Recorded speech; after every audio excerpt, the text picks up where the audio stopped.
Hello there. I'm sitting here relaxing. The sun is shining.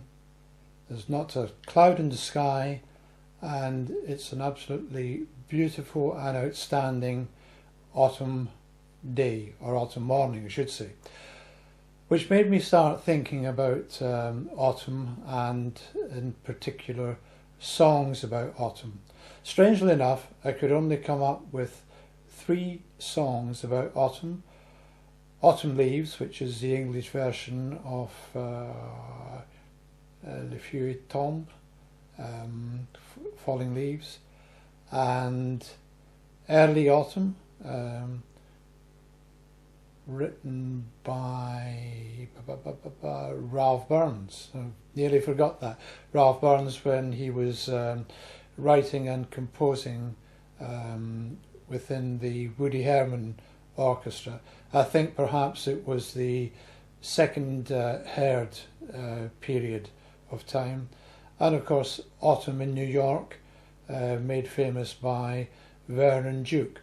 Vernon Duke was an absolutely incredible character who was Jekyll and Hyde personified, because he was also a classic composer of music.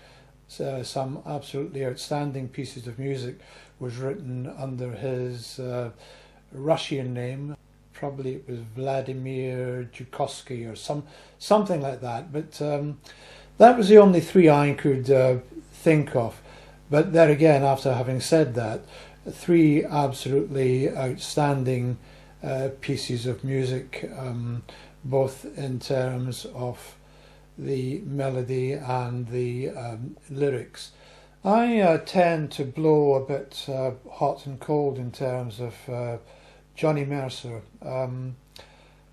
Obviously an outstanding lyricist, but I was often concerned about the fact that he seemed to jump on the bandwagon in terms of the composers of songs. I'm not quite sure whether this is me thinking about this, or whether this was an actual fact, but there is certainly no two ways that he did write some beautiful lyrics. Of course, another classic of Johnny Mercer's was the song Laura, written by David Raxon.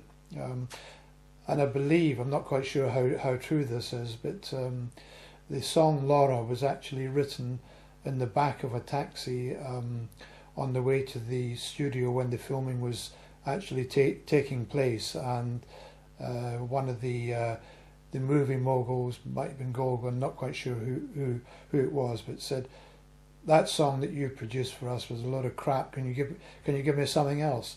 And David Raxon sat down in the taxi and composed Laura within about 10 minutes. Lovely story. Hope it's true. It would be nice to think so. Anyway, as I said, Johnny Mercer eventually put, or was asked to put the lyrics to that some 2 years after the film had actually been made, because the Laura was written specifically for the film. So that takes care of Johnny Mercer. Going back to Woody Herman and Ralph Burns, it surprised me, and I should have known this because I'm a big fan of Jimmy Jeffries, or Jimmy Jeffrey I should say.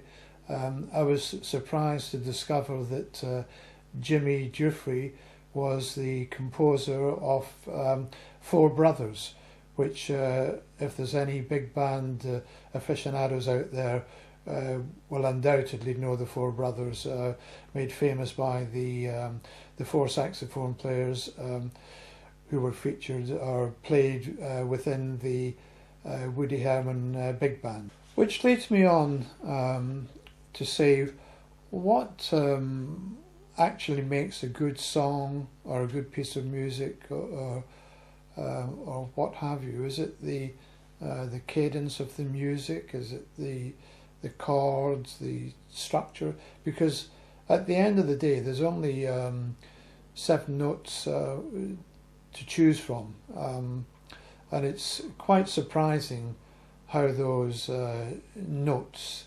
can affect one's psyche. On the one hand, as I said, you can have a beautiful song like Autumn Leaves and Laura.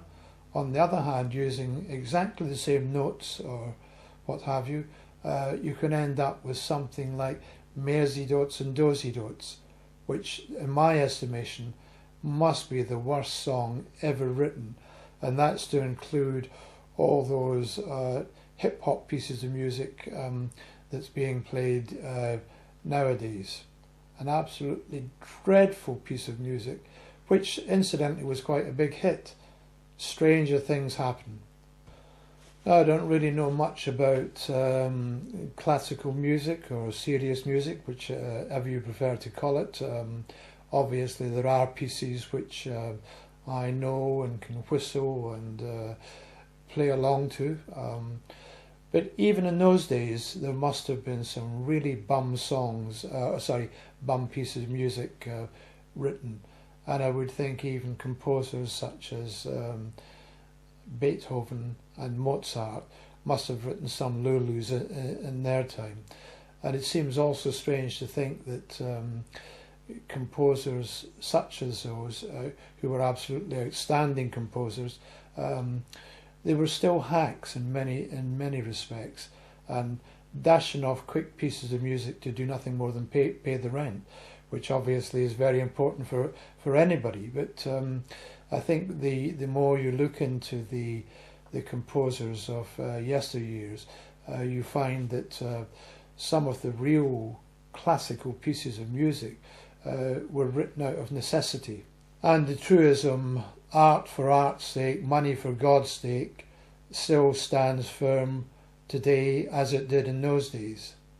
Well, having spent at least 3 minutes on pieces of music to include the word autumn or pieces of music about autumn, it made me think about popular music in general. What is the don't know if you can actually say the best, but I think as far as I'm concerned, the classic piece of popular music, or the definitive piece of popular music, must be Jerome Kern's All the Things You Are. That to me is the most beautiful song ever written. Once again, maybe to somebody watching this, it doesn't mean a thing to them, but it's always been a piece of music that has filled me full. I don't know whether you can say emotion, because does music actually have emotion, or is it in the listener? And this is what I believe, that the emotion of music is within the head of the listener. On the other hand, why theorise about music? Why not sit back and enjoy it? Because that's really what it's there for. So, after having said all those words and pontificating on certain things, I think it's really about time to put a CD on. I've just received a new CD by Ken Peplowski, who is a New York jazz musician, tenor player and clarinet player, quite an outstanding player, and in many respects is, I would think, one of the best tenor players around at the present moment. So, nice to have said hello. Good that you joined me. Hope to see you all again soon. Bye bye for now.